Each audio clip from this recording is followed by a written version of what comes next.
Comcast. 54 seconds of logos. Reading. Also, President Hillary Clinton really turned that unemployment figure around, didn't she?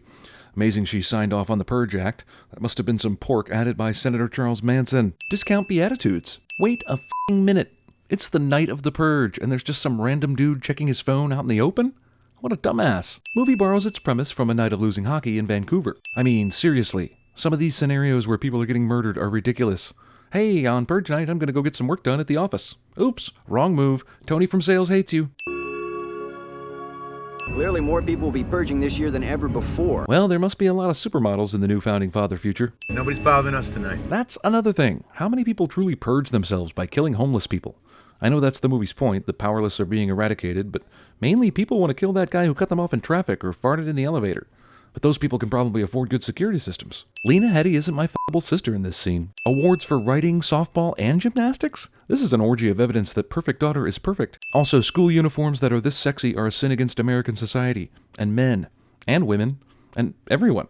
And my penis. This boyfriend is not obviously up to no good because I've never seen a movie before. For dramatic movie purposes, this asshole dragged his blade sharpening device all the way out into the middle of the backyard to sharpen this machete. We're just gonna lock down, watch some Purge events. I hear Selena Gomez is rocking Times Square tonight. Son likes to look up his own mother's skirt, and I'm okay with that. And I am not okay with that. You can't keep creeping up on me like that, Charlie. Well, you let him keep a charred baby doll with a camera in it. I think creeping is the most minor thing your son does. Also, this is apparently Sid from Toy Story, only a much nicer kid. Child draws scary images in a horror movie cliche. Son has a secret hiding room because that will become important to the plot later. Someone's suddenly behind the open refrigerator door cliche. Ethan Hawke went from no light at dinner in Sinister to light everywhere in The Purge. Hell, there are 5 lamps just in this one angle. Sorry, I forgot to take my vitals earlier. Yeah, I mean, all kids in movies, they can't just be normal, right?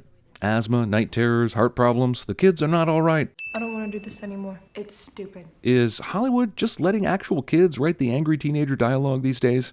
Is that what's going on here? Dormitorium. Movie tries to sneak the shittiest dumb dad line in movie history by us with a little group laughter. All right, it's time for lockdown. Why didn't you just lock down earlier? Were you expecting guests? As always, just a precaution. Okay, so far this movie is the Assault on Precinct 13 remake without the cop stuff, and that is not really a good thing. I know she thinks she looks good, but she's kept her school uniform on through dinner and is now going to wear it all night for the Purge, too? Wow, you're just now locking down? The clock showed us it was 6:55, then you came in here and watched your surveillance cameras, checked your guns. If anyone wanted to kill you, you'd be dead already. In fact, why don't people take advantage of those precious minutes before the Purge officially begins and after it officially ends? Unless you're out in the open getting caught by security cameras, who would know if it happened during the Purge or not? Any and all crime, including murder, will be legal for 12 continuous hours. The next day has to be like a holiday, right? How many people have to go to work the next day after a Purge? Who could sleep during this shit? There'd be a lot of dead people at your workplace, too. And I am not coming in on a Saturday to play catch-up. I have to admit, an emergency broadcast bulletin is one of the cutest ways I've ever seen exposition jammed down my throat. I wanted to surprise you, so I snuck in when you were eating. So now we find out why they didn't just go into the lockdown right away, because this asshole needed to get into the house somehow. Seriously, if you're in a world that allows the Purge, don't you lock down immediately? For this very reason? Also, how did he sneak in? In addition to not locking down, they just left doors and windows open? Man, this Charlie kid needs to be purged some way, somehow, tonight. I mean, it's legal, right?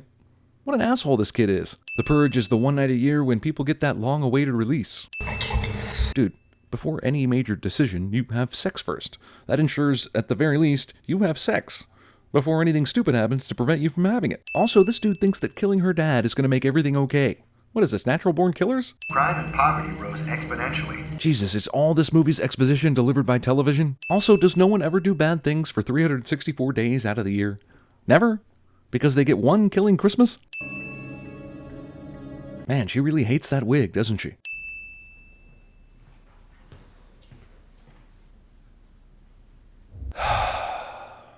So here's this homeless dude. I'd like to know how he ran away from people trying to kill him into this gated community.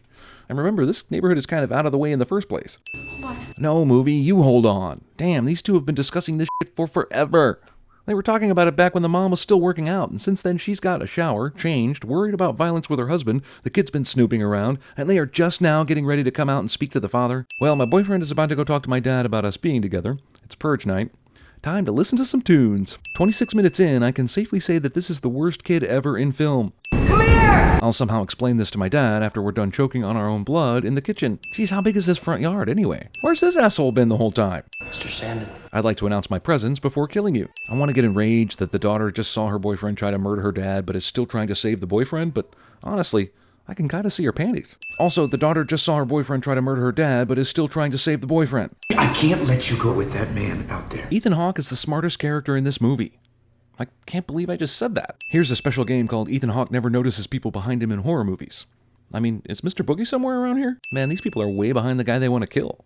How do they even know he's around here? Charlie, just give me a second, okay? Get inside the room! The f*** are you waiting for? Mom? Also, just say there are people shooting guns and walking down the street. They look angry.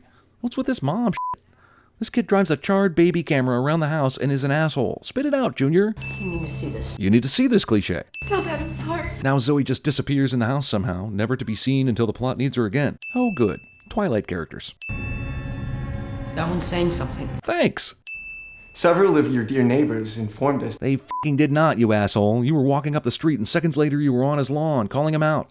F*** off. Killing one of us when we attempted to execute him tonight. You have like 7 people in your group. How did he kill one of you first and still get away? Cut it now. The freaks cut the power for no reason other than to make the house and this movie darker and cause unnecessary complications. Seriously, why the f*** do they do this? Also, with the power out, how can these freaks expect James to disarm the security system to let the homeless guy out so they can kill him? The monitors are gonna back up. As monitors do. Things like this are not supposed to happen in our neighborhood. Is this guy really the main character? The protagonist? I can't really relate to his money-based racism, or his wife's worrywart demeanor. Both kids are f***ing assholes and stupid. Who am I supposed to be rooting for here? We have guns, and he doesn't. How do you know? Didn't the polite leader say the guy killed one of them? Was it with his bare hands? Did they sit around watching while the homeless dude choked the life out of one of their Purge siblings? Jumpy noises. Are we sure this isn't sinister? Did Ethan Hawke accidentally sign up for 2 movies after thinking he read the same single script twice? What the f*** is the plan here? Let's both go out separately with flashlights and leave our kid alone and unguarded. Honestly, to be as good a salesman as this guy's been made out to be, you have to have some intelligence. Kissing condoms. Whoa, this Ethan Hawke horror movie actually just turned into sinister. Come on, look over here. How big is this place? You mean 2 people walking around the house can't see the flashing lights of the demonic camera car baby? I'll follow you anywhere, remote-controlled Satan. Sorry to interrupt, but I'd love to have a word. I really need to tell you something that you already know. Tell me, why haven't you delivered the filthy swine to me yet? Bad guys aren't bad guys unless they constantly insert insults into sentences, no matter how clunky it makes them sound. I just can't find him. And that's all James says about the guy. Most people might remark, it's f***ing dark in here. This place is huge and he's hiding and could be dangerous. Why did you turn off the lights? I'm going to go hide in your secret spot. Of course you are. You went missing for 15 minutes of this movie for no other reason. Okay, you can't do this shit, you cheaters. You have well established that the daughter is a scream bot. You can't then say she opened the secret chamber with a gun and was disarmed and subdued by a guy with a knife without one single scream or sound that the entire house would hear. And that's not even mentioning the son who decides that saving the homeless man is still more important than anything and worth trading his sister's life for, so he also doesn't scream or yell anything. Flashlight-assisted Mexican standoff. Not a big fan of shaky cam, but it's way the hell better than whatever the f*** this shit is called. We have to tie him up and get him outside. Because we need more time to reflect on this moral dilemma we have in front of us. We could easily just drag him to the front door while he's unconscious and hurt, but sure, let's tie him up first. What is the moral lesson here? That people will turn into animals when other people break into their home and threaten to kill them? That's not a terrible thing, really, is it? Are we really supposed to be feeling any moral quandary about their decision to sacrifice the homeless man and save their family? Because I'm not. These two need to work on their communication skills. That was obviously a stab and not a press on his wound. Look at this man, look what you're doing to him. And he's got dog tags. I mean, the guy is a former soldier. Check his pocket, he's probably an organ donor too. Oh, and look at this. He also volunteers at the homeless shelter even though he too is homeless. This is the first good thing we've seen our protagonist do this entire movie. So much so that it feels completely unnatural and not earned. I have another idea. What are you gonna do? None of your business. Are you even in this family anymore? We're gonna fight. Hell yeah, this movie's about to go home alone on your ass. Wait, man, this dude's head-turn timing is either completely terrible or absolutely f***ing perfect. After deciding to let him live, and the two even coming to an agreement on the logic of the situation, they still left this dude tied up and didn't give him a gun to help kick ass? At least Assault on Precinct 13 let the prisoners have a chance to help defend themselves. Seriously, the way this house has been mapped out in the film, who cares where the bad guys are? We have no idea where the rooms are, where they are in relation to each other. The whole house is just a jangled mess of close-ups in the dark with no context.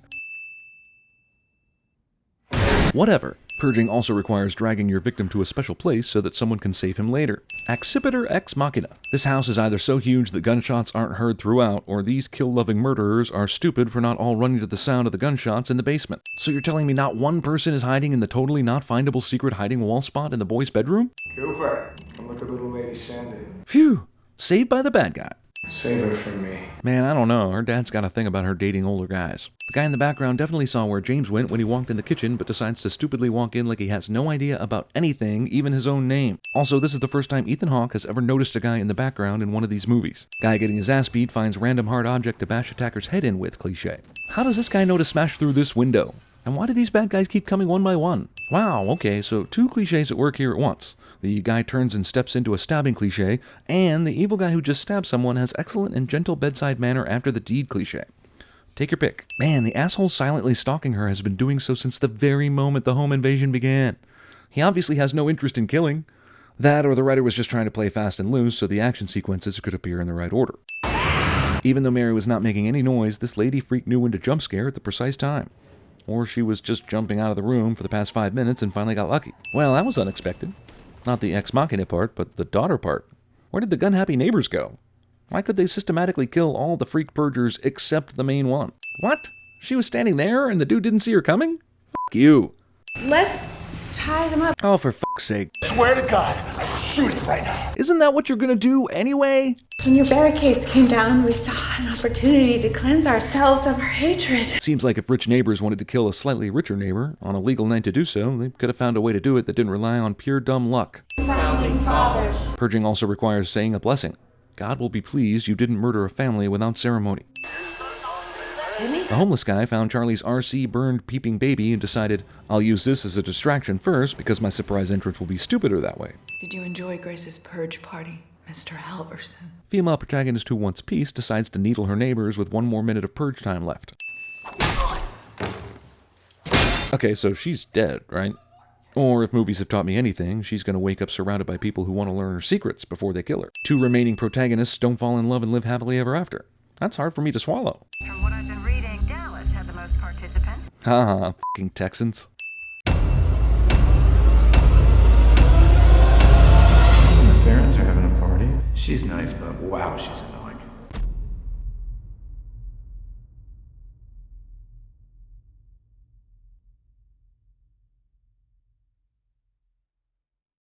The decriminalization of murder. It's fantastic.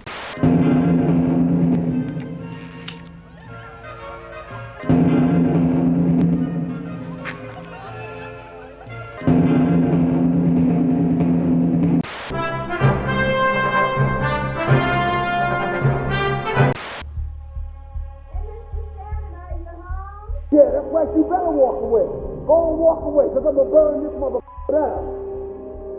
King Kong ain't got on me. Okay, hey, look at me. Huh? Look at me, Mary. Look at me!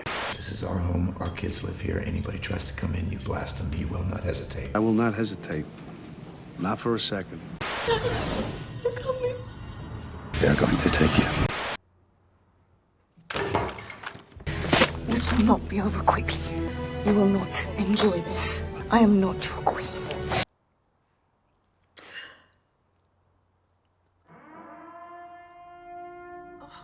You're in pain. Perhaps it's time to go home. When you play the Game of Thrones, you win, or you die.